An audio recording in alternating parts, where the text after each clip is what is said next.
614 Startups Nation, welcome to another episode of the 614 Startups Podcast. My name is Elio Harmon, your host, and I have a very special guest. I know I say that all the time, but this is a fellow ecosystem builder, my guy, Steve Flaherty, CEO of necoTech. Welcome, Steve.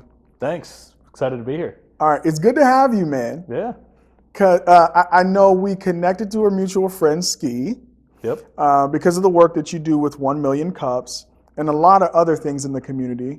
And, you know, by default, having a podcast, I'm kind of a community builder, helping people tell their stories. So it's great to have you here. I would love to get into some of that ecosystem building and why it matters and why you spend some of your time doing it. But I want folks to get to know you first. Sure. So why don't we start with a bit of your personal background? Yeah. Appreciate it. And kind of got started through school, studied business. That always enticed me. Never would have called myself an entrepreneur back then, but it was always finding ways to make a dollar, to cover my own way. So my parents made me pay for a lot of things. They, paid for some things, but also taught me the value of work. And so started a job at 14 as bagging groceries, right? Was my first W-2 job. And then that evolved through a corporate career. Was one of the first under 18 people at Safe Flight Autoglass, their corporate office way back when. And then went off to study business in college. And then that ultimately led to an MBA in entrepreneurship. By then it kind of had a term. I mean, I think, a lot of times we were just, I'd consider myself a hustler, right? Just to find a way to pay for something, created a painting company so that I could pay for school, so that I could go on and further the education. So always had that business knack, always had an interest in seeing people build things. So before, I remember having an argument with my grandfather saying that I didn't need to go to college, that I was going to build homes. And so that I liked the act of building things. But realized, through business school and through life experience, I didn't want to build houses. I liked building things, and that it was the motion of building that really enticed me. So that turned that into companies. All things you like building, you go straight to houses. That's not like I feel like that's a product with a lot of different inputs. Yeah. A long value chain. Was there something in your family, somebody you knew, you watched a house being built? Why did you default to that? Yeah, so some of the side jobs that I had outside the Safe Flight corporate job were working for, like a guy that did home hardwood floors. So I had always, actually my sister and I remember being in the Columbus Dispatch when I was 13, 14 years old for a family business that my family started. We had a wood shop in the basement. We started making pens and going to craft sales and selling the pens that we made.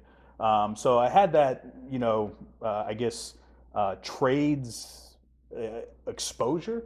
And so then, but could see the entire, to your point, the whole value chain, right? Assembling that from one thing to the other. And I liked that, right? It's like, hey, I didn't want to just do the hardwood floors. I didn't want to just do the framing. I wanted to do the whole gambling of the house, mm-hmm. right? From top to bottom, pouring the foundation to the roof over top.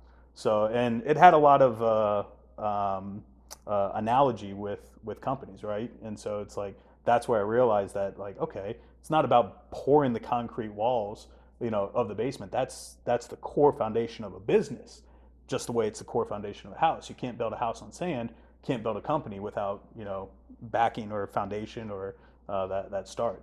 So why is it Granddad, the person that has this conversation with you, and why don't you blow Granddad off? Right? Yeah. Why don't you still go out and just build houses versus going to school? What was it that he said about taking this other path that made you say, you know what, he probably knows something I don't know? Yeah, I mean, those were my teenage years. You're looking at colleges or whatever, so you're semi-rebellious. Think you got it all figured out, and like you haven't walked in my shoes. You don't know what it's like these days. All that mentality, but for him, I mean, I think what he saw looking back is he was in the World War II, and fought for this country hard, and fought for his kids and his grandkids to have a better life. And so his whole thought is that going to college gives you that value forward. And, I didn't go fight a world war for you to just go, build houses, I think was his mentality. What I was saying is like, look, I don't need school to go and have a career. I can go do something, and I could go build houses and have a very successful, company, without the business degree. So it, ultimately, part of it was just in spite, just have that tick of power, against the family, like, hey, I'm going to tell you what to do. Like, no, I'm going to tell myself what to do. But, in hindsight, I mean, when you look logically, it was, for me, it was a good path to go. So I'm not going to say, college is for everybody, and there's been perfectly successful people that go both ways, right? And you don't need one or the other. So I feel like, and they make fun of business people all the time, or people who study business. It's like when you don't know what to study, you just study business. Yeah. Right? So for somebody who had the intention of not, just skip this whole college thing, right? Was business kind of something you really thought out, like, you know what? Okay, I'm going to do this college thing, but since I want to be in business, I'm going to study business? Or it was kind of like, man, I don't know what I'm going to study, so let me just enroll in business. Was it, what combination of that decision-making process did you take? Sure. Yeah. No, it was definitely by choice, because I did have that business exposure. So, like I said, I mean, I created things, that earned money, which is essentially business. But didn't call myself an entrepreneur. Didn't look at that as creating something. I mean, when I was younger, my dad did give me an LLC, and then taught me what that meant, and then looked at the, hey, it's not just about the revenue that you just earned. You got to cover insurance, for the company. You got to cover the gasoline that you just put in that lawnmower. And, did you return it in the same condition? Well, yes, Dad, I did. Well, it's got an hour more of use on it, so that's not the same condition. So depreciation. It's like, oh, wait, what? So I had that exposure, wanted to know how that works. Both my parents were entrepreneurs. My mom owned her own marketing company. My dad stepped out of a corporate law career to start his own practice. So I had that influence in my life. We weren't calling them entrepreneurs. They were just like, oh yeah, we own our own businesses. And so that's where my sister and I looked like, let's go create our own businesses. So when I went to school, it was definitely like, well, how do we refine and create better businesses, right? So maybe I need to learn, stuff around businesses. And then I focused in on marketing and sales because I didn't know what business I wanted to create, what domain or industry. But I looked at it maybe more, no, I want to study business, but the generalization of what business, well, if I learn marketing and sales, I can go anywhere, right? Because I can sell anything then, right? Was the premise. So I guess that was my generalization. Okay, so it was in the blood, it was in the DNA, right? So there was no other path for you basically. You were gonna go to school, you're gonna study business. Now the school bug bites you because you not only go for the bachelor's, you go for the MBA as well. So you double down on the school thing. Yeah. But when you get out, what's next for you? Yeah, so well, it was actually the MBA was what was next. I did my undergrad at Miami of Ohio, good business school, great business school in a lot of ways. And then I took a career promotion down to Louisville, and so that's where I thought I was going to stay in Columbus. I came back to Columbus from Miami. Was told it's a 2 to 6 year path to outside sales, depending. And after my 90-day review, they offered me a promotion to Louisville to go lead, be an inside sales rep for an acquisition that the company had done. And so saw that as an awesome opportunity. I mean, don't get too often when you're 90 days in and you get offered a promotion. Did you get the big head? So get the what? Did you get the big head? I got this. Yeah, man. I think I'm on the fast track. I think a little bit. Okay. I mean, I think part of that comes with age, and part of it comes with that opportunity. Like, hey, look what I just did, and there was definitely an abrasion for that from both a cultural shift from below the Mason-Dixon line. I didn't see myself as a northerner, or a north versus south, anything, but was definitely, oh, here comes Mr. Northerner in here, and honey, the world moves different down here. And,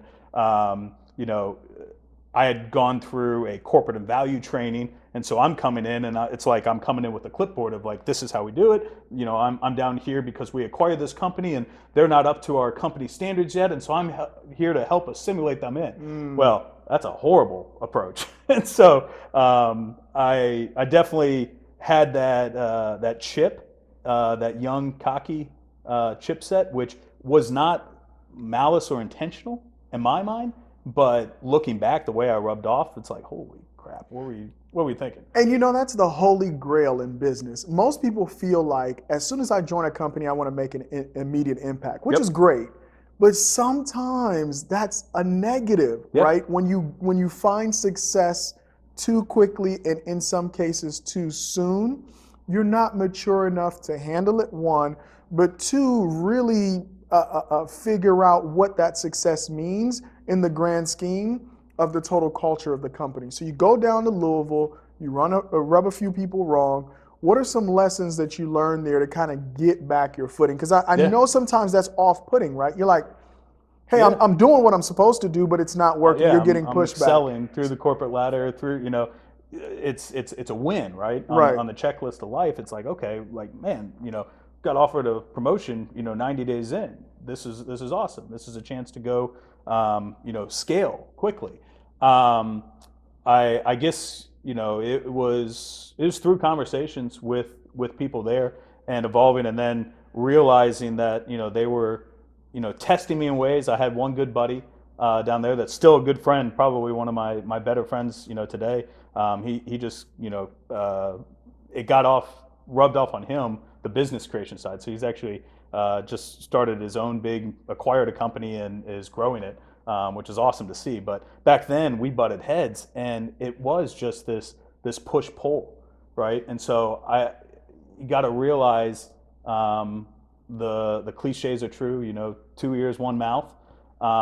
You don't know it all. So coming out with a good degree, go into my MBA, corporate job promotion, it's like, yeah, you get a little hefty on it. But then there is so much of the world that you don't yet know or understand, or the reasons behind why decisions are made that way. So what was good in one market isn't necessarily how they operate down there. And so having to, figure that out, talking with people, and then realizing how your tone or how you're construed through your own voice and how you present, right? So realizing like, okay, wait, people are perceiving me as cocky or arrogant or, privileged or whatever. I'm not trying to portray that. So how do I change my presentation to get, what's truly in the heart out on the surface?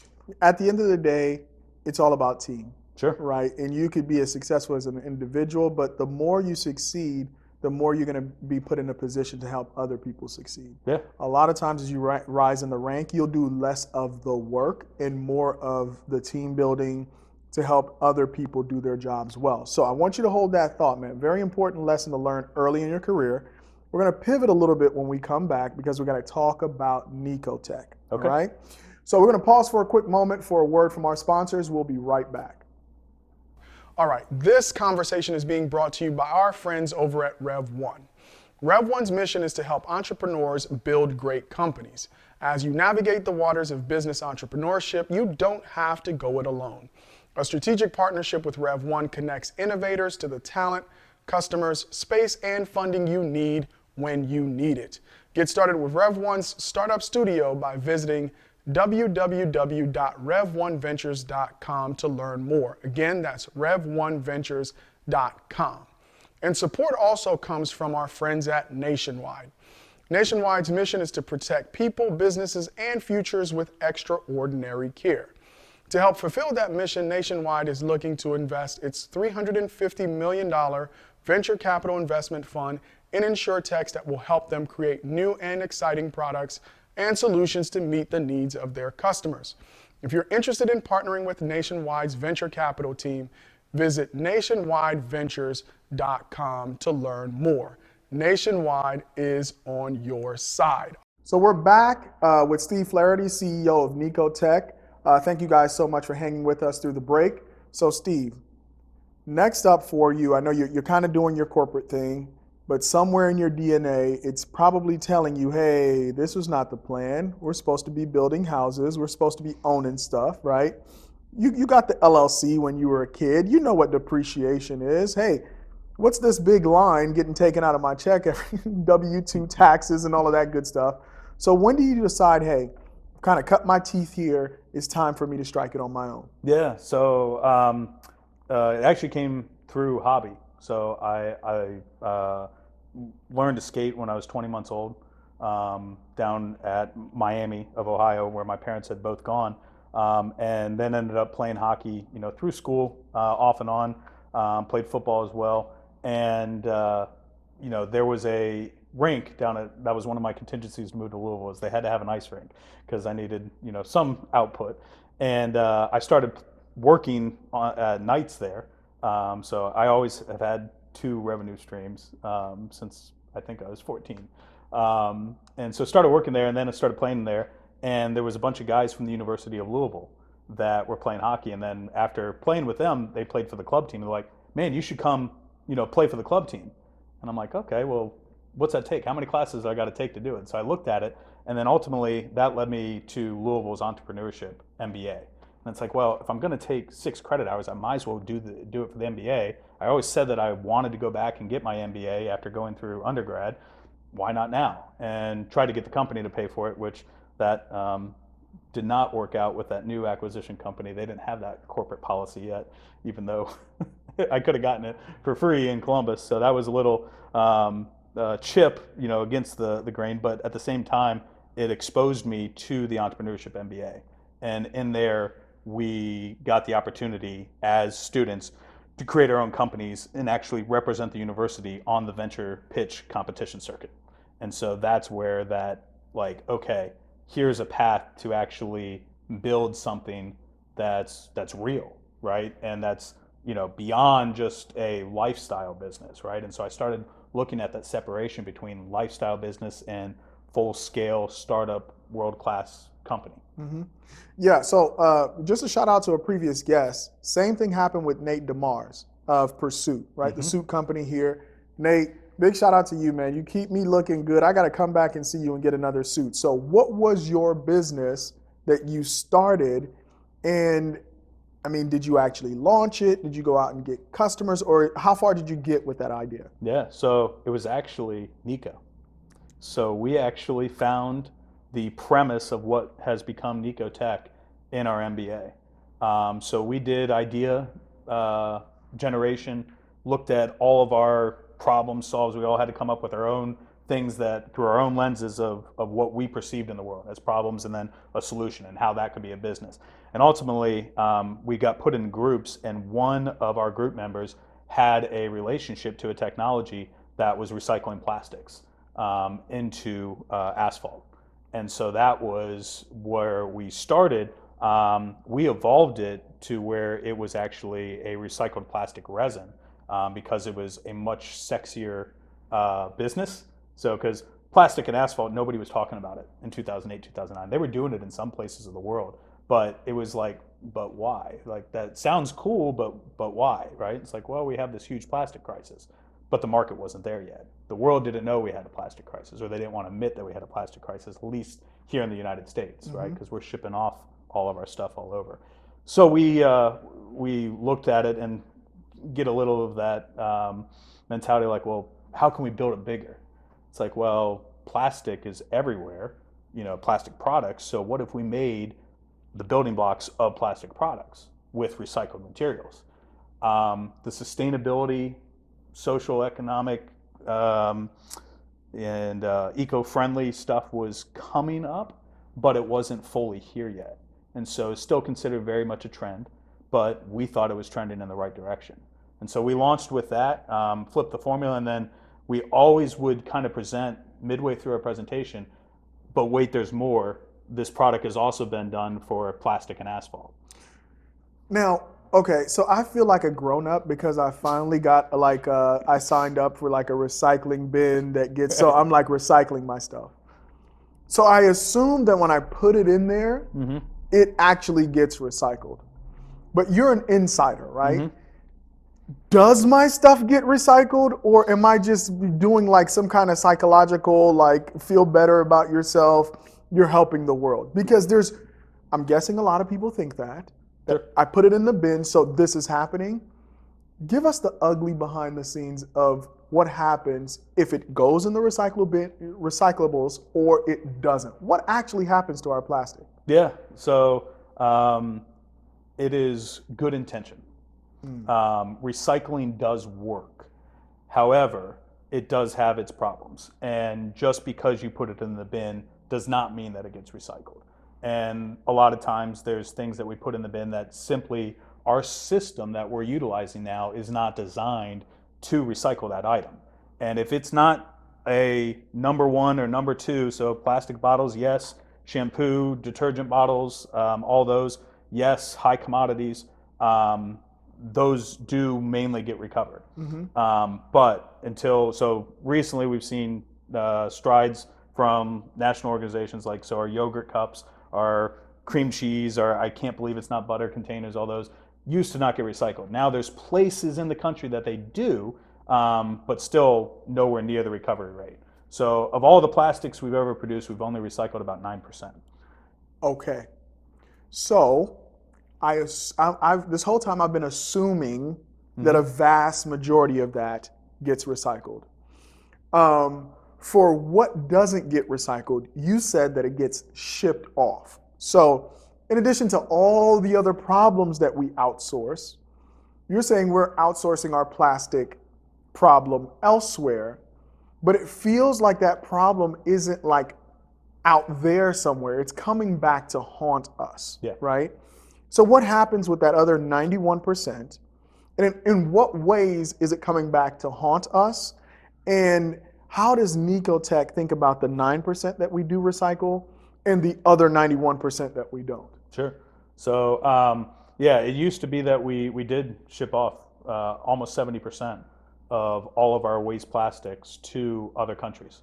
In 2018, China did what they called the National Sword Effort, and a bunch of the Eastern Asian countries followed suit, where they literally stopped taking the plastics from the West.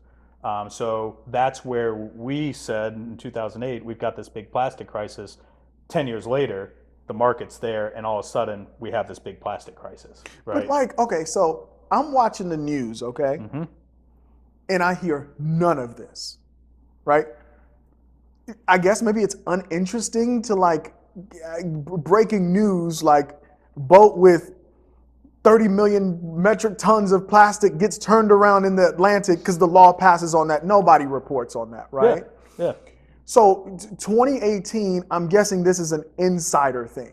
Like if you're in the plastics world, you're probably like, this is what we've been waiting for, right? Like the recycling companies are like, yes, it can't go anywhere. We need to do something about it. Or, I mean, why isn't there this kind of flow of information to the public to alert us to issues like this? Yeah, Why does it stay inside? It's not a sexy thing facing your own demons, really.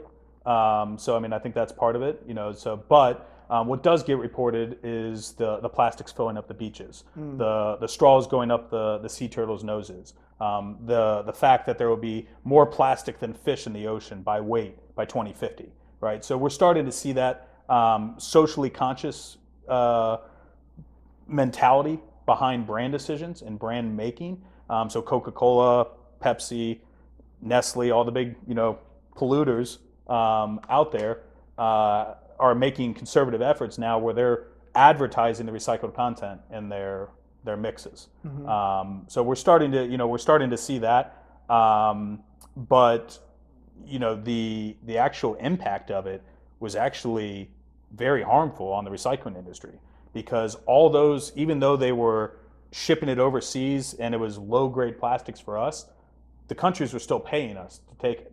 But now they just have way too much waste of their own that there's not an economic value to take it. So all the plastic streams that were up here, including paper and cardboard, not just the plastics, but the recycling streams went from commodity pricing here to the bottom of the barrel. And so there's literally municipalities that have had to shut down recycling programs because the profit is not in the recyclability of itself. It's become where the service, the act of going and picking it up and you paying $4 extra per month to recycle is how recycling gets funded. And is it because the providers of recycling, let's say in the municipality that you described, have no way of adding value to the plastic? Like the convertibility, right, and how they go into market solving problems is just not there. I'm giving you a softball for how you guys add Sure. value at necoTech, right? Yeah. So it's not just the process of taking plastic and recycling it into something else that maybe is of equivalent value. It's really how do you add value to that so when you go back out to the market is willing to pay more. Yeah. So yeah, no, I mean, it's really the single most detrimental thing that we ever did in the United States with recycling is we converted it to what is known as single stream.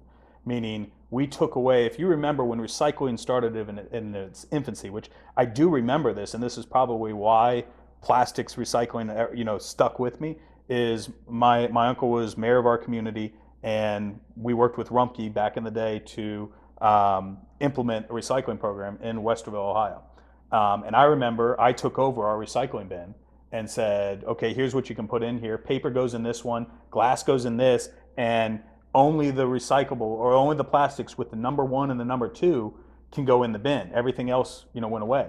Well, we didn't gain that economies of scale because we required people to do the work, right? So what they did is they went to single stream where, hey, it doesn't matter what it is, just throw it in the bin.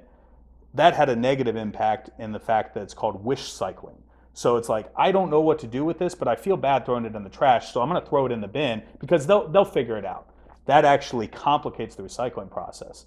So now the cost to recover, half of it or more, is sorting out the good from the bad, the stuff that we can actually reclaim where there's enough economic value and the stuff we can't.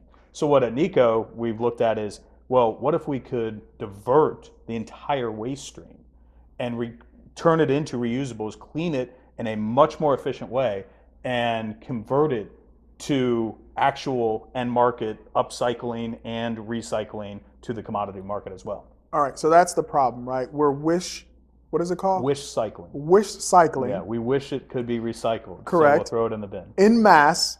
As a society, we're wishcycling, right? This stuff is still going to end up out there. So your value proposition is, hey, that's the problem, right? We're not addressing the issue. Yep. So the way you address it, I want you to walk us through that process, right? How we get from wishcycling and how do you get your hands on what you can use, and then what do you turn it into at necoTech? Yeah.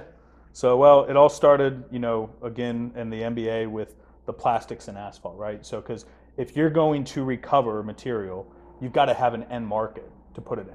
And with as big as the plastic crisis or the plastic problem or the waste problem is, it's one of the few things that has lived through human history, right? So we always will have waste of some type. Mm-hmm. So what started as just looking at plastic in asphalt turned into, well, how do we recover waste overall? And plastic into asphalt is one of those solutions. Plastic and concrete and other waste items into infrastructure is another thing. Well, then we're a sustainable technology company, so how do we impact these entire differently sectors, but they all actually for us are that sweet spot in the Venn diagram that feed into each other. So that's what we've been able to do and look at it. So we've got technologies that for full waste diversion, a better way to process it, a more efficient way that makes it cost efficient. You don't have to sort it out. And then at the end, we look at the different markets that those items can go into. So if it's a 1 or a 2 plastic, absolutely. Let's turn it back into the commodity market because that carries a high value. These mixed plastics that can't go into anything, can we develop technologies to put them into infrastructure? Can we turn those into energy or fuels? Break them down to the raw hydrocarbons and put them back into the as a green fuel. Mm-hmm. And so we've assembled some of our thought leadership and collaboration. I mean, we wouldn't be here without amazing partners that are doing individual pieces, and then we've just been able to assemble it under an umbrella. And then found one of the largest check writers and largest users of hydrocarbons out there in the Department of Defense and been able to establish the technologies for them to hit their green and sustainability initiatives, plus use of things in large infrastructure. All right, when you start talking big checkbooks, that gets me excited for any company that you have a customer out there that almost seems to have a virtually unlimited ability to cut checks. So we're going to take a quick break. Hey, we got to pay some bills too, the folks cutting checks for this show. We'll be right back with more from Steve Flaherty of necoTech.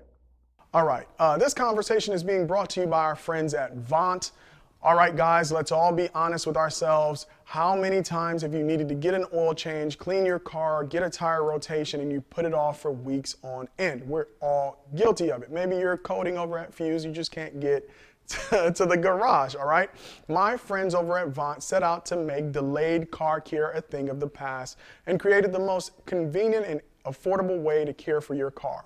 All you have to do is, 1, book your service and desired pickup time.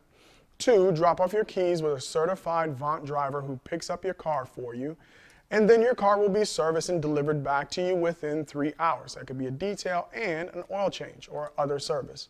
From now on, the only thing you have to worry about is where you're going and who you're going with. Look, guys, I'm telling you, this is the future. Try out Vaunt, VOHNT.com, and use the code 614startups to get 20%. No, that's increased. 25% off your first service. All right. Now, this conversation is also being brought to you by our friends at Color Coded Labs. It's time for a better career in tech. Introducing Color Coded Labs, a 16-week boot camp that does more than teach basic code. It's a program designed to help you actually get a career in tech. At Color Coded Labs, we've removed all the barriers to help you learn the skills you need to start a career you love in weeks, not years.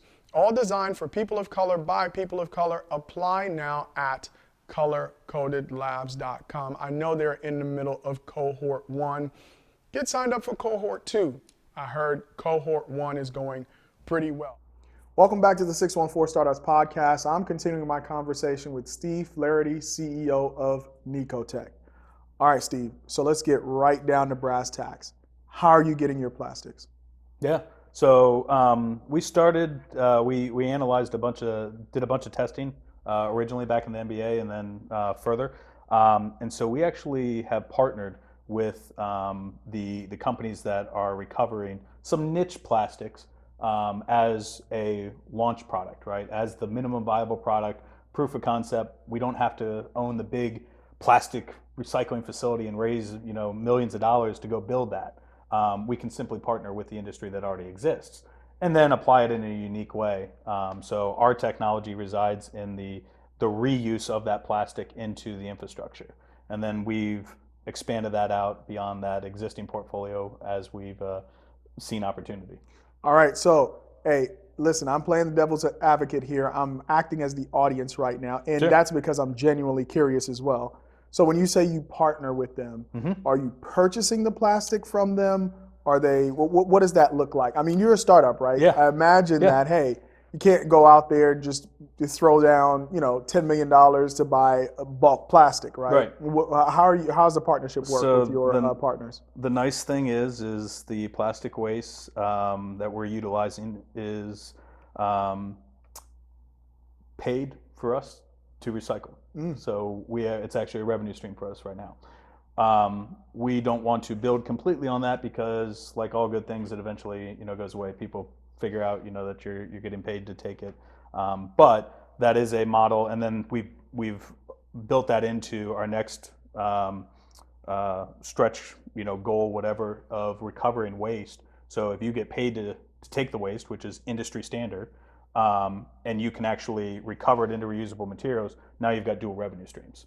So we're doing that already on the plastic side, and then we'll eventually vertically integrate. We've got our testing in with the U.S. Air Force right now for full landfill diversion waste recovery. All right, so we're going to leave that side of the equation alone for just a moment. Sure. So we know how you get it in your hands. And so necoTech then is the technology company, right? The product that you're building, right? Maybe two products. The product that you're building processes in a more efficient, effective, cost-effective way. So let's talk about the technology behind what you do. Yeah. So plastics have been put into asphalt as modifiers for a number of years, but it's always been virgin grade. So recycled plastics into asphalt has been tried by many different things, but it's been rudimentary, right? Just shred it up and throw it in there, and they've treated it as a linear landfill. You can't do that. I mean, engineers have very specific mix designs that they utilize to make our roads last, right? So it does us no good to pave, Main Street, and then 2 years, 3 years later, it's cracking, with alligator cracks everywhere, right? Now we've just got something that is going to cost us more money to maintain. So we lose the value. So you have to be very careful with putting it in there. So we've done our testing with the National Center for Asphalt Technology. We're building to the spec design so that is incorporated well. And the sustainability message is the kicker, and the reuse of plastic waste is the kicker. But you have to have a good engineered product to start. Okay, and so you have the technology.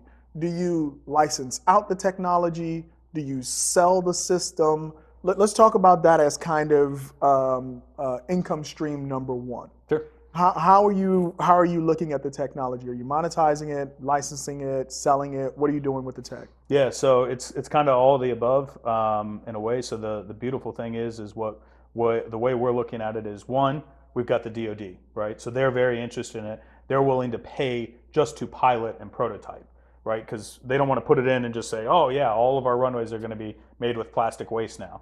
But they're willing to test that and fund that testing. So that was our initial revenue stream.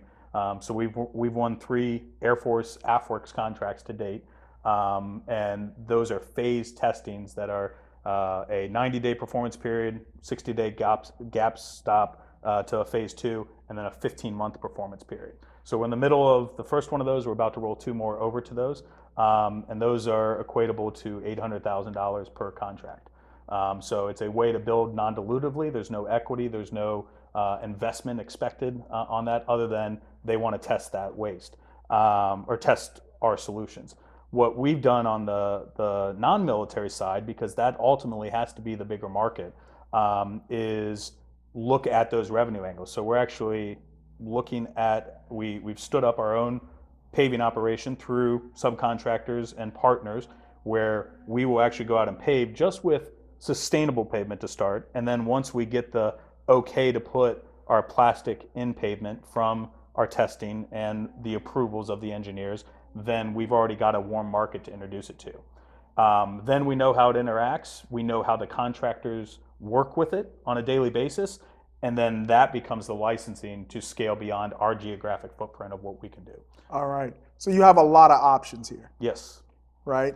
And so, what I'm hearing is squirrel, right? Am I wrong in hearing squirrel? So you're in the middle of a test over here. Then you have subcontractors paving roads, and then you're going to have a program to sell end product to end user. Am I mistaken here? Or are you guys going to pursue an all-out assault on the market and try to figure out, hey, which one of these channels has legs? What are your thoughts on that? Am I wrong about it? You can tell me if I'm wrong. No. Outside looking in, absolutely. Right. I think that is the exact, and that's why we have to be cautious with how much we share of what all we're doing, because we are truly conquering a lot of stuff. But again, the end markets, the infrastructure markets, are massive, and so for us, it's all part of that infrastructure market. Asphalt and concrete go hand in hand.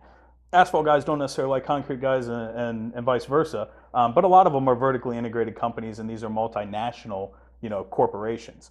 And so when you have a solution, it goes industry wide. And the number 2 most used substance in the world outside of water is concrete. The number 1 most recycled product out there is asphalt. So outside looking in, yes, it looks like chaos. What we constantly have to convey is we're not trying to boil the ocean. We have dedicated markets, channel partners, established networks that actually allows us to scale innovation faster than if we did it all on our own. right? So it's those collaborations, it's those partnerships. But if you've got a novel way to put asphalt, you can have market exclusivities. You can have we're already exclusive inside the DoD. So if they want to put plastic in asphalt, the only way to do it is with Niko right now. So That's great. So let's talk about engaging with the military. Okay. Because we had another guest on, Mike Holt, with Notice, and he's working with the DoD, won a grant for camouflage glass. Yep. Right? The idea that, we could camouflage anything, but why not camouflage glass, right? Engaging with the DoD. I know we love the DoD. It can do no wrong. But let's talk about pros and cons, right? Of going into a partnership, because they're not adverse to risk. They need to solve problems. They're investing in innovation, even with your product, right? Willing to prototype it, take it through its paces, and hopefully apply it at some point. What are some of the pros and cons to working with the DoD for those entrepreneurs out there that might be building something with military applications? Yeah, I think the mantra has absolutely been run, right? Stay away. From the investor, venture capitalists will tell you, do not go get the military as your customer, right? The bureaucracies, the red tape, the scale, the scope that you're going to have to deal with, the bureaucracy or the structure, right, is not going to. You're going to burn out, and you're not going to be able to work with them, right? It's too much investment to get to that scale. The DoD has flipped that. And so if it weren't for the AFWERX program, AFWERX, for those taking notes, AFWERX program saw that we needed to have innovation. And that innovation is not only occurring in the DoD and the primes, right? The large, corporate giants that are servicing the DoD. That's where innovation used to occur. GPS, radar, Wi-Fi, radio signals, communications, all that started in those, think laboratories, either with those or the DoDs. The globalization and democratizing of technology has now transformed that. So startups can be extremely innovative because we've got all the resources and the internet and everything else out there to be able to get attention and to scale and to research and rapidly prototype, right? So if it weren't for that program, we would have never looked at it. That program has been instrumental to our success because it's given us a path to funding that we don't have to go raise a bunch of capital. We don't have to survive the valley of death. We've been profitable from day one. And so for us, it's a huge benefit. It is a learning curve for sure. But just like anything, once you're in the trench, now you're just digging the trench deeper and farther. And I like the military analogy right there. Once you're in the trench, you just keep digging the trench further. So what does that pitch meeting look like? Are there generals there? Are you pitching to civilians? Just take us inside the process of working with the DoD. Who are you talking to? Yeah, so a lot of it, is blind submissions. So where we're literally responding in just a pitch deck format to a open topic. So they have 3 open topics per year that you can submit to. You're submitting and you could hear back in 30 days, you could hear back in 60 days. It's outside the traditional wait 6 to 9 months and write a 50-page paper. This is a 20-slide pitch deck. Tell us what you have, open for innovation, and then we're hearing back that from a contracting officer usually, they'll start doing their due diligence. And so they'll start asking for your credentials. That's usually a good sign. Nothing's solid until the ink is on the bottom of the document and back to you as an actual contract. But those are usually good buying signs. The other side of it is that they do have these events and showcases and challenges out there where they're putting out calls for innovation, and then those are, in COVID era, virtual pitches. But we've been fortunate enough to participate in 2 of those and have our technology selected as the top innovations in the world in the military's eyes for their thing. So our most recent one, they selected the top 30 innovations for airfield pavement and maintenance. Out of 30, 4 of those technologies were Niko's. And so that was a government pitch process. So each one of those technologies had their own individual pitch where it is in front of decision makers, not necessarily generals, but generals are on the committees of evaluation, but then usually the panels are, civilians, subject matter experts, and usually contracting officers as well. Okay, so this is just a sidebar. Do those checks get cut quick?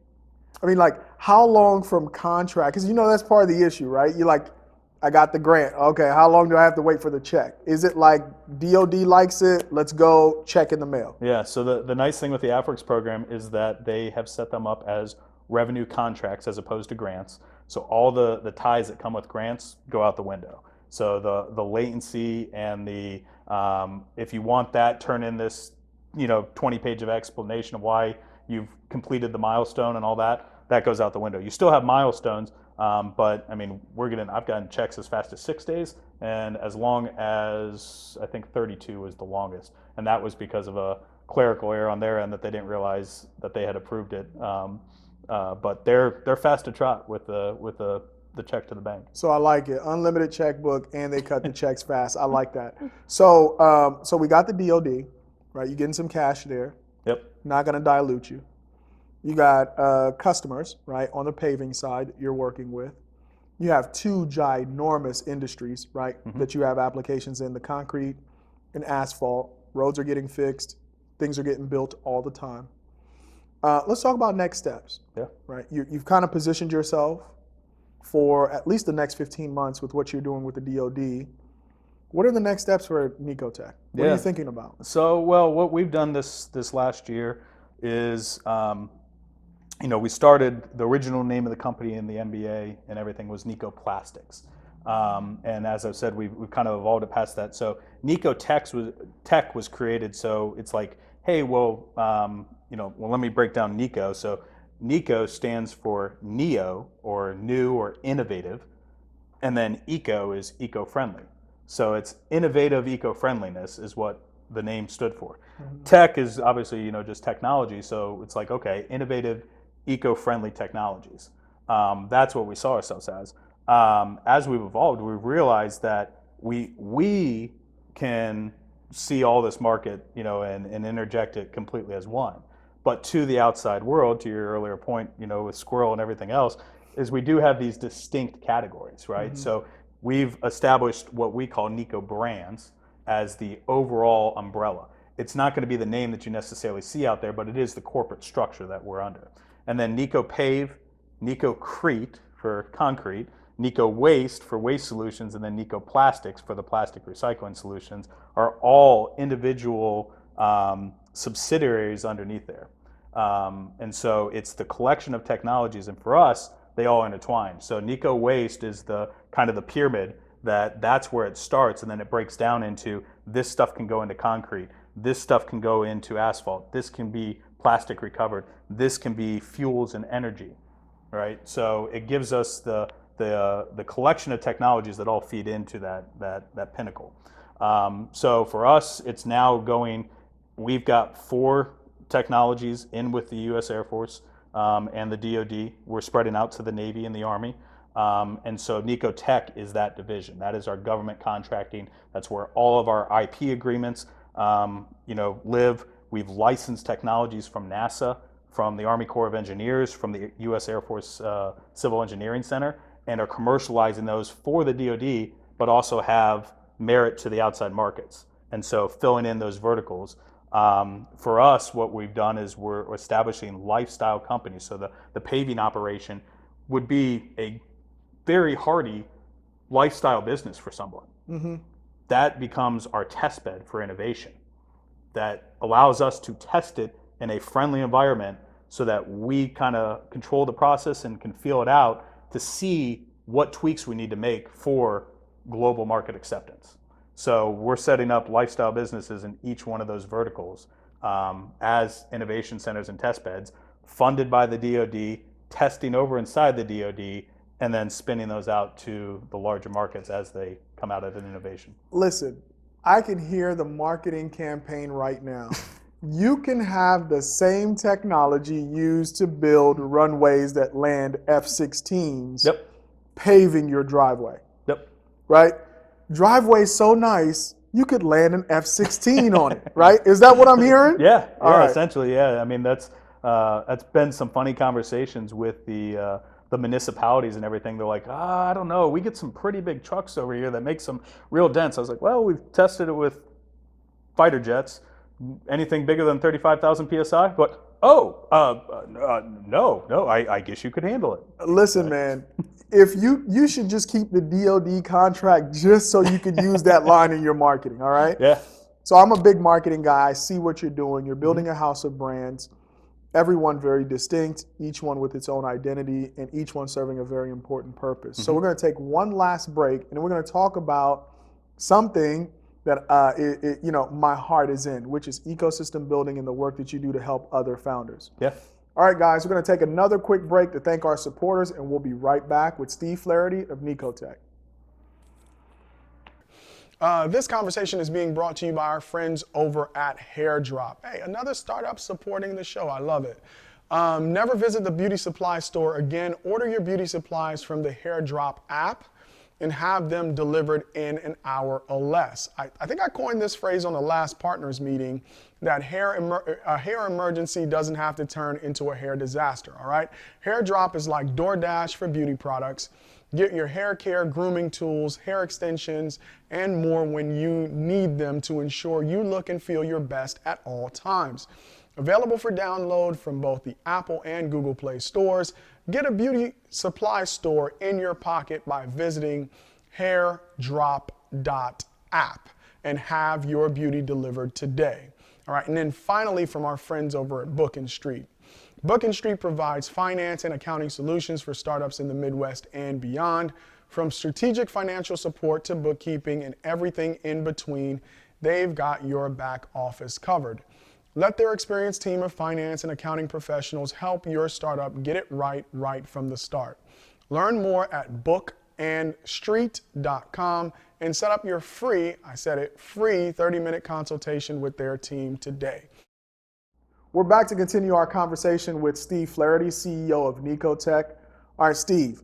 So, like I said at the outset, by default, I'm an ecosystem builder. But that's one of the things that I like about you is you're doing the tireless work. Right? Yeah, you're building necoTech, you're building a legacy, you're building a company that solves problems, but there's another legacy that you're building, right? This legacy of helping other founders along their journey. Yeah. Why don't you talk about the work that you're doing in that regard? Yeah. I guess I've always I put a term around it called startup connoisseur, right? So some people like wines, olive oils, cheeses. I like startups. So seeing how startups can learn from each other and cut the learning curve, figure out the landmines, and ultimately tap the untapped potential has, I guess, been something that was desirable. We found a platform through 1 Million Cups through the Kauffman Foundation, and so saw that wasn't here in Columbus, but it was in 160 cities throughout the country. And it was kind of one of those questions, Columbus is this big startup ecosystem and everything else, why isn't it here? Lo and behold, found that it was tried to originally come here, but we brought it here in 2018. And that gives us the opportunity to hear from entrepreneurs every Wednesday morning and chat literally about entrepreneurship, right? So hear the amazing things that they're doing and building. And that not only feeds into what I do with Niko, but everybody that listens, learns something. You realize that the journey, regardless of industry, regardless of how high tech the technology is, or whether it's a lifestyle business versus startup, that entrepreneurial journey is very similar, right? And it's oftentimes lonely. So to hear about the same decision that you were making, last week or today or next month, whatever, from somebody else, it's like, oh my gosh, I'm not so lonely.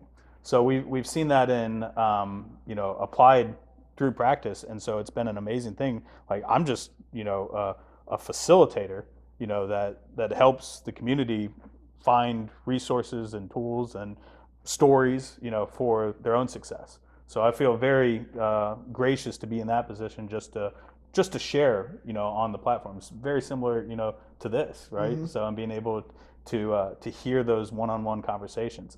And then, ultimately I got involved with the Delaware Entrepreneurial Center at Ohio Wesleyan University. Started as just a place to have our offices, and then saw that there was some opportunity to help them play a bigger role in the community. And so now it's evolved into teaching, entrepreneurship to the students, and passing on that knowledge, but also applied learning, bringing in awesome people and just having conversations. I think people learn through stories, and so I just look at myself as a facilitator of storytelling, to be honest. And it's fun. Yeah, it's a lot of fun to hear entrepreneurial stories and people share their experiences. And so let's say somebody's listening to this, they own a concrete company and they're at war with their biggest nemesis, the asphalt company across the country. How soon will companies who want to engage with you be able to get their hands on your product? And if you have a founder out there, so let's talk about that first. So for interested potential customers, or if you're fielding inquiries from investors, how do they get a hold of you? Yeah, so I'd say, find us on the internet, look up necoTech, so necotechusa.com, the contact us, or, my email is Flaherty, Flaherty, at necotechusa.com. And we're there, so I was down in Nashville last week working with DOT agencies that are wanting us to do some testing in their roads next year. So we'll be there with stuff. We're doing live work with inside the DoD. We've turned down all of our venture capital, so I've had term sheets handed to me and turned it down for now because we're diluting or we're de-risking the business with non-dilutive capital.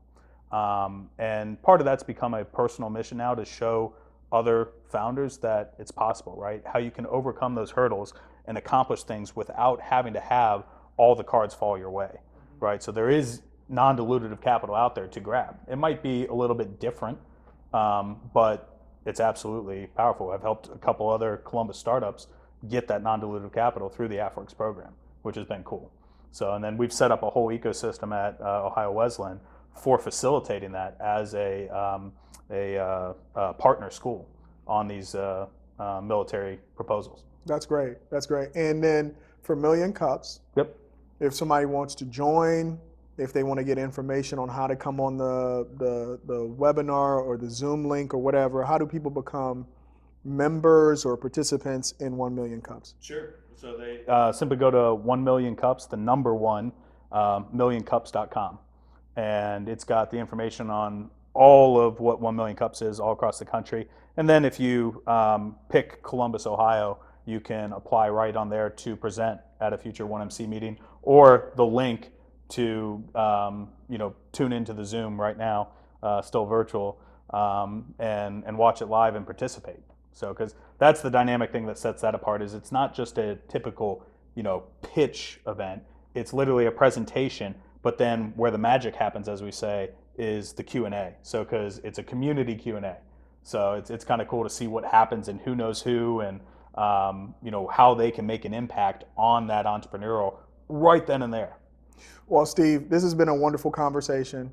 I found out that I am Wishcycling, right? Yep. Which when I go home and look at my bin, I'm not going to feel so great about. So thank you for that. I learned about just the issues that we have around recycling and the opportunities to really transform that into a real business.